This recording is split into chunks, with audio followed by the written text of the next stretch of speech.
cet esprit s'est traduit en 3 choses dans l'Église. Premièrement, la Bible parle de la voix de Balaam. 2 Pierre 2, 15 à 16. La voix de Balaam, quand on parle de voix, on voit le chemin. La voix, c'est un modèle. La voix, c'est un exemple à suivre. La voix est un schéma. La voix est un mode de fonctionnement. Donc, nous voyons dans cette église des gens qui fonctionnaient comme Balaam. Waouh! C'est-à-dire, ils ont quitté le droit chemin. Ce n'étaient pas des païens au départ. Ils suivaient la voie de Dieu. Ils suivaient Jésus, car c'est Jésus qui est le chemin. Il dit, je suis le chemin, la vérité et la vie. Nul ne vient au Père que par moi. Donc, au départ, ils suivaient le bon chemin. Ils suivaient la parole de Dieu, qui est la lampe à nos pieds, lumière sur notre sentier. Mais quelque chose s'est passé. Quoi? Ils ont aimé le salaire de l'iniquité. Dis avec moi le salaire. Dis encore le salaire.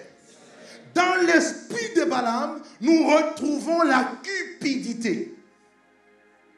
La cupidité, c'est quoi? La cupidité, ou encore l'avarice, c'est l'amour effréné de posséder toujours plus d'argent. C'est 7.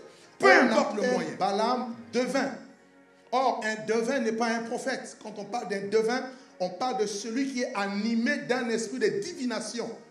Et l'esprit de divination, c'est un autre esprit, c'est un esprit de sorcellerie, un esprit d'occultisme, un esprit de fausse révélation, un esprit qui est capable de vous dire des choses, de vous révéler des choses, mais pas par l'esprit de Dieu, mais par l'esprit de Python.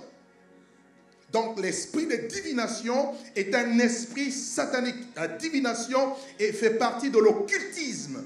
La divination fait partie de la fausse révélation. Pour répartir un peu le nom Pergame, dans le mot Pergame, on trouve 2 noms.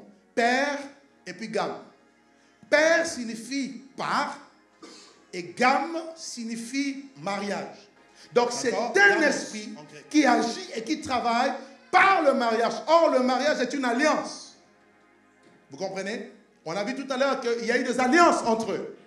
Entre Moab et Balaam et d'autres nations contre les enfants d'Israël. Et de même, cet esprit fonctionne avec des alliances. Balaam a pour fondement l'occultisme. L'esprit de Balaam a pour fondement la sorcellerie. Or, la sorcellerie a pour but de nuire et de détruire. Là où la sorcellerie agit, vous retrouvez plusieurs choses, notamment le blocage. Là où la sorcellerie agit, vous retrouvez la destruction. Là où la sorcellerie agit, vous retrouvez toutes les choses contraires à la volonté de Dieu.